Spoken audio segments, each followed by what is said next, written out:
السلام علیکم. غزہ سچویشن روم سے میں ہوں عمران ثناءاللہ. ناظرین، اسرائیلی غارت گری اور نسل کشی کے شکار غزہ پر بچھی سیاست کی عالمی بساط میں ہلچل اور بے چینی کے آثار نمایاں ہونے لگے ہیں. گزشتہ روز اسرائیلی وزیر اعظم نے غزہ پر غیر معینہ مدت تک قبضے کی بات کی، جسے آج امریکہ نے مسترد کر دیا. ترجمان نیشنل سیکیورٹی جان کربی نے کہا کہ امریکہ غزہ پر دوبارہ قبضے کی حمایت نہیں کرتا. جان کربی نے غزہ سے فلسطینیوں کے جبری انخلا کی بھی مذمت کی. G7 کی ٹوکیو کانفرنس نے انسانی بنیادوں پر غزہ میں فوری جنگ بندی کا مطالبہ کیا ہے. ادھر یورپی کمیشن کی سربراہ نے اردن سے ملاقات میں فلسطینیوں کے جبری انخلا کی مذمت کی. ارسلا وان ڈر لیئن نے 2 ریاستوں کے قیام کو ضروری قرار دیا. اسرائیلی وزیر اعظم نیتن یاہو نے اپنے سابقہ موقف کے برخلاف یرغمالیوں کی رہائی کی شرط پر عارضی جنگ بندی پر رضامندی ظاہر کرتی ہے.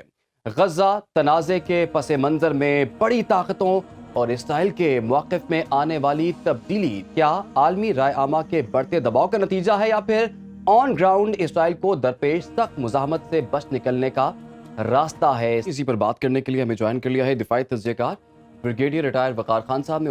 انہیں خوش آمدید کہیں گے. اس کے ساتھ ساتھ ماہر بین الاقوامی امور ڈاکٹر زمین خان صاحب نے بھی ہمیں جوائن کر لیا ہے. آپ کو بھی ویلکم کریں گے. سب سے پہلے میں بریگیڈیئر صاحب آپ کی جانب آؤں گا. ہم کافی دنوں سے اس پہ بات کر رہے ہیں اور لگ یوں ہی رہا ہے کہ محدود عالمی جنگ کا خطرہ جو ہے وہ مزید جو ہے وہ بڑھتا ہوا دکھائی دے رہا ہے. میپ بھی ہم دکھانے جا رہے ہیں سر، لیکن جو سب سے اہم سوال یہ ہے کہ کیا جو عرب کنٹریز ہیں وہ حماس کے لیے اسرائیل سے جنگ لڑیں گے، اور اگر عرب کنٹریز اس جنگ کا حصہ نہیں ہوتے تو پھر یہ جنگ کیسے ایکسپینڈ ہو سکتی ہے؟ جی thank you very much. I think Arab countries کے رسپانس سے پہلے we can discuss the map. اگر وہ دکھا دیں اس میں اس لیے ضروری ہے کہ ابھی اسرائیلی ہٹ دھرمی کو جس طریقے سے ویسٹ نے سپورٹ کیا ہے اور اسپیشلی یو ایس نے، ابھی آئی تھنک ریجن کا اور عالمی امن سخت خطرے میں ہے. میں quickly I think will go over it. یہ جو میپ ہے بیسیکلی یہ سینٹرل کمانڈ ہے یو ایس کی، اس کا ایریا آف رسپانسبلٹی ہے. اس میں جب بھی کانفلکٹ ہوتا ہے تو یو ایس کی سینٹ کمانڈ جو ہے وہ ایکشن میں آتی ہے. آلدو ان کا ہیڈ کوارٹر فلوریڈا میں ہے، لیکن ان کے بیسز ہیں مڈل ایسٹ میں. اور یہ جو لال رنگ سے آپ کو ایریا نظر آ رہا ہے بیسیکلی اسلامک ورلڈ کا ہارٹ بھی کہہ سکتے ہیں. اور اس میں تقریباً 60 کروڑ کی آبادی ہے، اور آئل اینڈ گیس اگر آپ کیسپین کا بھی ملائیں تو یہ تقریباً 60 سے 70% انرجی ریسورس ہے دنیا کا. ابھی اس میں آ جاتے ہیں کہ اس میں جو یو ایس بیسز ہیں آپ کو نظر آ رہے ہیں سینٹرل کمانڈ کے. آلریڈی 2 بیری بیڑے جو ہیں میڈیٹرینین میں ہیں. ابھی خبر ہے کہ نارتھ عربین سی میں انہوں نے بھیجی ہے سب مرین نیوکلیئر پارٹ. اور جو ہم ذکر کر رہے تھے کہ 3 چوک پوائنٹس اس کے ارد بھی کافی کنسنٹریشن ہے. رائٹ پہ آپ کو چائنا نظر آ رہا ہے، اس کے بیلٹ اینڈ روڈ کے روٹس ہیں. اگر آپ غور سے دیکھیں نارتھ والا روٹ جو وایا رشیا یورپ کے لیے انہوں نے کیا تھا وہ آلریڈی افیکٹڈ ہے رشیا یوکرین وار کی وجہ سے. اس کا مطلب ہے کہ جو یوریشیا کی انٹیگریشن کے لیے ایفرٹ ہو رہی تھی نارتھ سے تقریباً وہ بلاک ہو رہی ہے. ساؤتھ میں ان کے 3 روٹس ہیں. سینٹر میں ایک سینٹرل ایشیا کو جاتا ہے وایا ترکمانستان، ایران اور ٹرکی، اور پھر یورپ کو، اور پھر نیچے سی پیک نظر آ رہا ہے آپ کو جو اوپننگ ہے ان کی. اینڈ دین کا میری ٹائم روٹ جو انڈین اوشن سے ہوتا ہوا، اور یہ بھی گزرے گا باب المندب سے، اور اس نے جانا ہے through Suez canal. So it means کہ اس وقت جو بیلٹ اینڈ روڈ ہے اس کا بھی جو فیوچر پروجیکٹس ہیں وہ تھریٹنڈ ہیں کوئی بھی اگر وار ہوتی ہے. صاف ظاہر ہے جب آپ ڈس انٹروائز کر دیتے ہیں اس علاقے میں جو ہے انسٹیبلٹی آتی ہے تو پھر اس میں ٹریڈ وغیرہ پہ بہت زیادہ امپیکٹ آتا ہے. مجھے صرف حیرانی ہو رہی ہے کہ صرف ایک اسرائیل کی زائنس لابی کے پیچھے سے کہ 70-80% اسرائیلی شاید نہیں چاہیں گے. آپ نے نہ صرف پورے ریجن کا بلکہ گلوبل پیس کو سٹیک پہ لگا دیا. بالکل. اور بار بار یہ کہہ رہے ہیں کہ آج بھی آئی تھنک اینٹنی بلنکن گئے ہیں جاپان، تو وہاں پہ نے کہا جی Israel has absolute right to defend itself. اور یہ آکوپائنگ پاور ہے اور اس کو ایبسولوٹ رائٹ ہے باقی بھاڑ میں جائے دنیا اور پورا ریجن جو ہے وہ جل جائے. اور موسٹ پرابلی آئی تھنک اگر یہ چیزیں آگے چلتی ہیں جس طرح بھی ایران پہ پریشر آ رہا ہے اس طریقے سے جو عراق میں گروپس ہیں 3 آپ کو اس میں متحارب گروپ بھی نظر آ رہے ہیں جو اس وقت ایریڈ ہیں. تو ایک جو سویز کینال کے نزدیک جو آپ کہہ لیں اسرائیل کا علاقہ ہے آلریڈی جنگ کی لپیٹ میں ہے. تو by and large northern route اور سینٹرل روٹ جو اس وقت تھریٹنڈ ہے جو چائنا کا بیلٹ اینڈ روڈ کا. اس کا مطلب ہے کہ جتنے بھی فیوچر پلانز ہیں چاہے ان کا اپنا جو کوریڈور بنا رہے تھے انڈیا والا وہ بھی یہیں سے گزرتا ہے مڈل ایسٹ اسرائیل.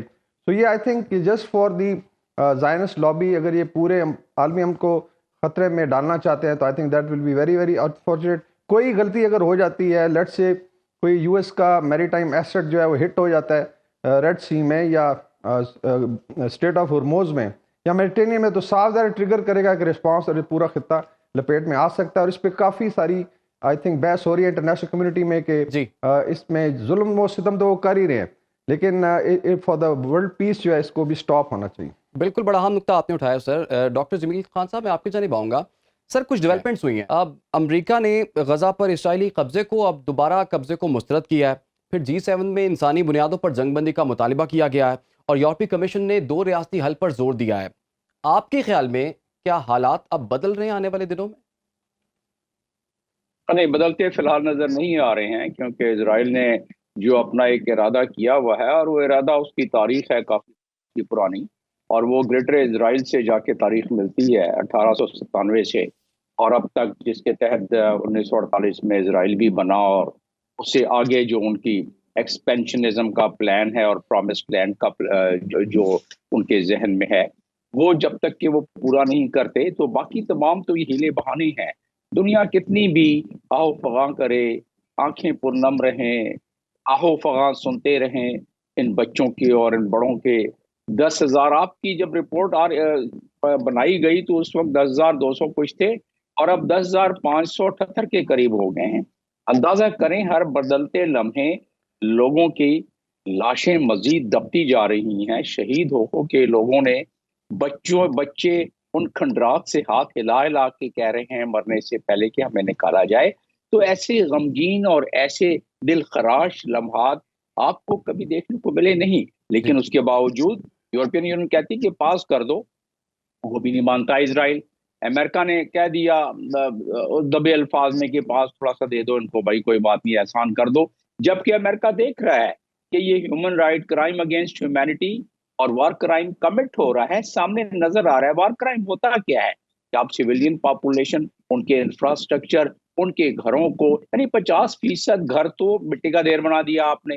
ظاہر ہے جہاں اتنی بڑی بمبارڈمنٹ، اور آپ کے ناظرین کے لیے تقریباً 30,000 ٹن سے زیادہ امونیشن یوز ہوا ہے، یعنی کہ بارود کی بارش کر دی گئی ہے، اور اس پہ باقی جو انفراسٹرکچر ہے ان پہ دراڑیں پڑ جاتی ہیں، ان کی بنیادیں ہل جاتی ہیں، ان میں کریکس آ جاتا ہے اور استعمال کے قابل نہیں رہتی ہیں وہ بلڈنگز. تو جب اتنی بڑی انفراسٹرکچر کا تباہ کرنا سول سوسائٹی کے خلاف اتنا زیادہ، اس میں ورلڈ وار 2 میں بھی جاپان پہ تقریباً 15,000 ٹن کے قریب بارود استعمال ہوا تھا اور اسلحہ استعمال ہوا تھا.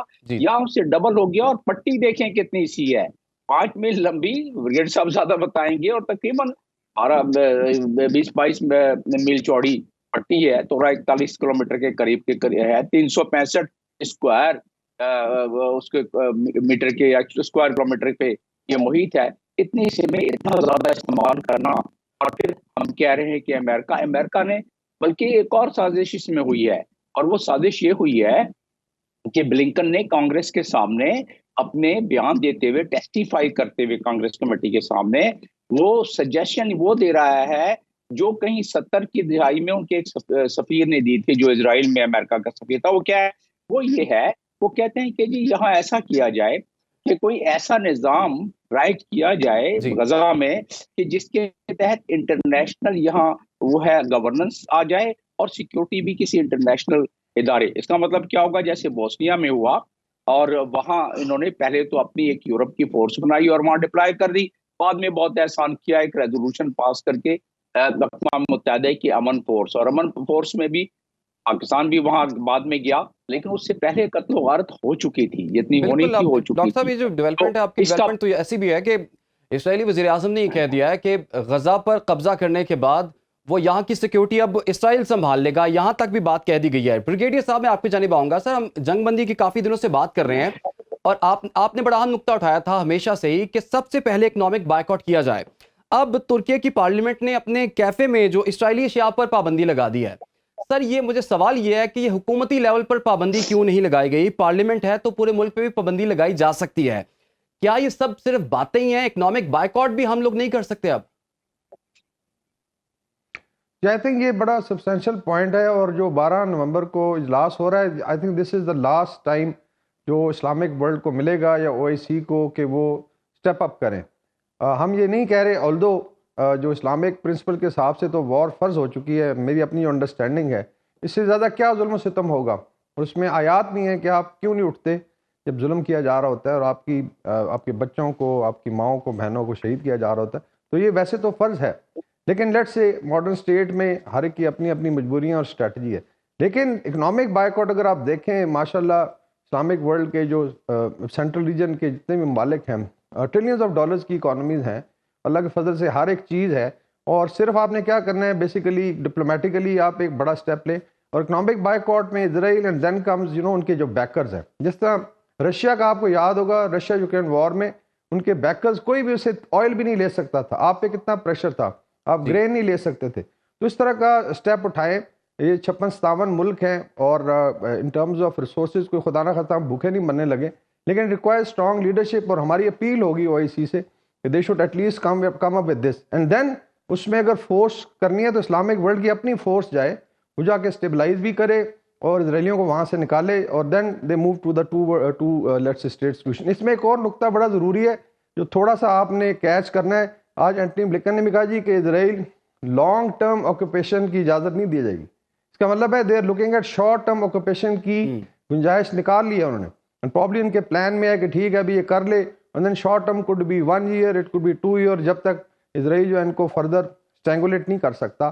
لیکن آئی تھنک عالمی ضمیر پہ بھی بات ہوئی، اور لوگ کہتے ہیں کہ عالمی ضمیر سویا. میرے خیال میں عالمی ضمیر کو اگر تو صرف لیڈرشپ کا ضمیر کہیں پھر تو وہ سویا ہوا ہے، لیکن اگر یہ انسانوں کی بات کی جائے، بلینز آف پیپل کی، تو جتنے بھی سرویز آ رہے ہیں 76% جو اسٹریٹ پہ، چاہے وہ یورپ ہو، چاہے نارتھ امریکہ ہے، مڈل ایسٹ، اسلامک ورلڈ میں زیادہ ہے، شاید 99% ہے، it is with the Palestinian.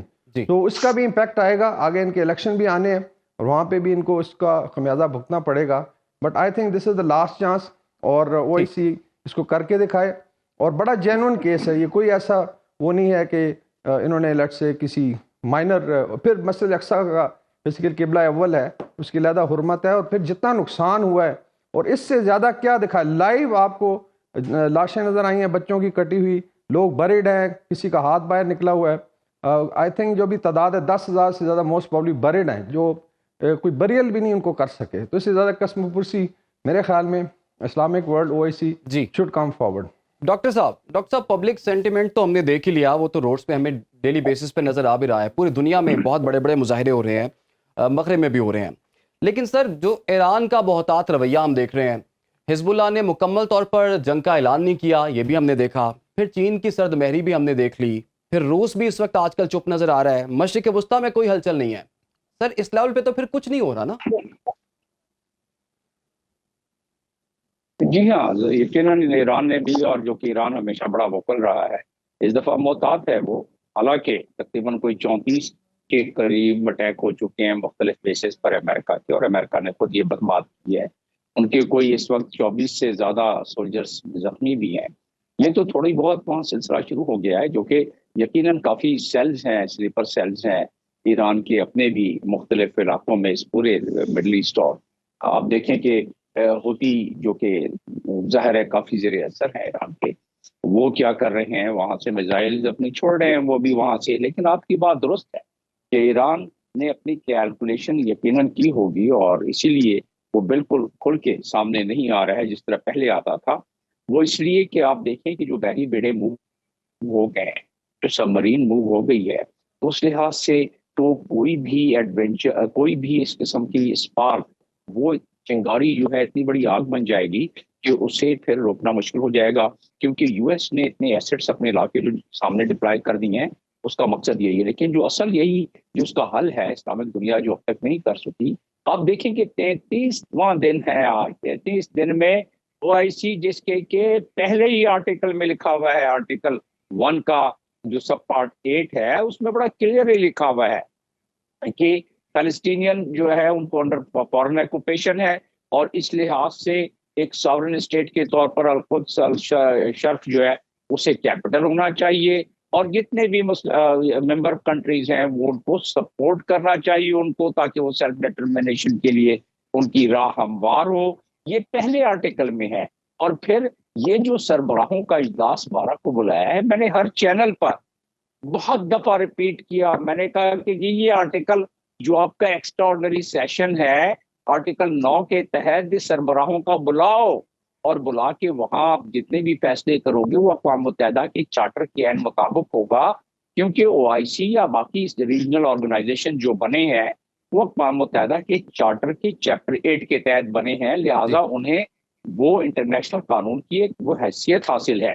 تو انہوں نے کرنا کیا تھا، وہی بات جو ہم آج کریں، وہی بات جو میں نے آپ کے پہلے پروگرام میں کی ہے اور بہت سارے چینلز پہ کی ہے، کہ کچھ نہ کریں۔ جو بائیکاٹ کی بات ہو رہی ہے، یہ تو آج سے 30 دن پہلے بھی کر سکتے تھے، 33 دن کے بعد آج اور مزید ابھی جو باقی 6 دن رہ گئے ہیں، 7 دن، اس میں تو اسرائیل قبضہ کر لے گا غزہ کو، تو کیا اس کا انتظار ہو رہا تھا؟ سوال ذہن میں اٹھتے ہیں یہ۔ تو آرٹیکل 9 کے تحت کیوں نہیں extraordinary session of the head of states and head of government بلایا گیا؟ اور اب جب بلائیں گے اس کے بعد دیکھیں کہ وہ کیا، جب چڑیا اب کیا ہوت جب چڑیا چگ گئی کھیت، اس سے زیادہ مزید غزہ میں اگر وہ آ گئے تو اس کے بعد جو اگر کریں گے صاحب میں آپ کی جانب آؤں گا سر، اگر کوئکلی آپ سے پوچھ پاؤں میں، ایسا 33 دن میں ایسا کیا کچھ کر لیا او اے سی نے یا مسلم امہ نے جو کہ آنے والے 8-9 دنوں کے اندر ہم ایکسپیکٹ کریں، اور ایسا ممکن بھی آپ کے خیال میں؟ آئی تھنک اس میں حسن صاحب جو کہہ رہے ہیں اس میں وزن ہے، لیکن ملیٹریلی اگر دیکھا جائے تو ابھی حماس کے پاس بڑی اسٹرینتھ ہے، اور جو متحارب گروپ ہیں لائک حزب اللہ وغیرہ ان ہیں، اور آن گراؤنڈ جو سچویشن ہے، ڈسپائٹ یہ کلیم کریں، کل بھی ہم ڈسکس کیا کہ سائڈوں سے انہوں نے پینیٹریٹ کیا ہے، غزہ کو کلیئر کرنا آئی تھنک دس ول بی، جس کو کہتے ہیں لوہے کا چنا ہے، اتنا آسان نہیں ہوگا، اور میرے خیال میں حماس جس بھی کرے گی اور اس میں اسرائیلی کیجولٹیز میں اضافہ بھی ہوگا، کیونکہ ابھی ٹنل نیٹ ورک بھی ہے وہ بھی کلیئر کرنا ہے، لیکن وہ اسی کے پاس ابھی چلیں ایک بریدنگ سپیس شاید حماس کی لڑائی کی وجہ سے آپ کو مل گئی کہ وہ لڑ رہے ہیں، کہ اس دوران جو ہے اپنا جو بھی کرنی ہے آئی تھنک ایک اسٹرانگ جو میئرز لینے ہیں اسٹریٹجک وہ لیں، اور then I think this time is also right, جب عالمی امن خطرے میں ہے، آپ کہہ لیں بزنسز خطرے میں، صاف ذرا یہ بھی لوگ دیکھتے ہیں روٹس خطرے میں، تو آل دا مور ریزن کہ آپ 2 اسٹیٹ سولوشن کی طرف جائیں، جو ان کو پرومس کیا گیا ڈسپائٹ کہ یہ کمپرومائز سولوشن ہے، لیکن اوسلو ایکارڈ میں جو کچھ کہا گیا تھا کم از کم وہ اچیو کریں۔ میرے خیال میں they put their foot down, and I am sure بڑی ڈیبیٹ ہوگی اس میں، ہمارے پرائم منسٹر بھی جا رہے ہیں، ایرانی صدر بھی جا رہے ہیں، دیکھتے ہیں اس پہ کیا ہوتا ہے، دیکھتے ہیں سر اس پہ کیا ہوتا ہے۔ بہت بہت شکریہ آپ کا، وقار خان صاحب ہمارے ساتھ موجود تھے، اور ڈاکٹر جمیل خان صاحب، آپ دونوں کا بہت بہت شکریہ۔ غزہ کا چپا چپا لہو، عمارتیں کھنڈر، سڑکیں گلیاں اور محلے بے نام و نشان ہیں، ایک ایسی سرزمین جہاں موت یقینی اور زندگی پناہ کی متلاش، انسانی المیہ کی وہ داستان جس کا ہر کردار بدن دریدہ اور ہر منظر لہو رنگ، لیکن دیکھنے والے اپنی اپنی مرضی کا حل چاہتے ہیں۔ اجازت دیجیے، اللہ حافظ۔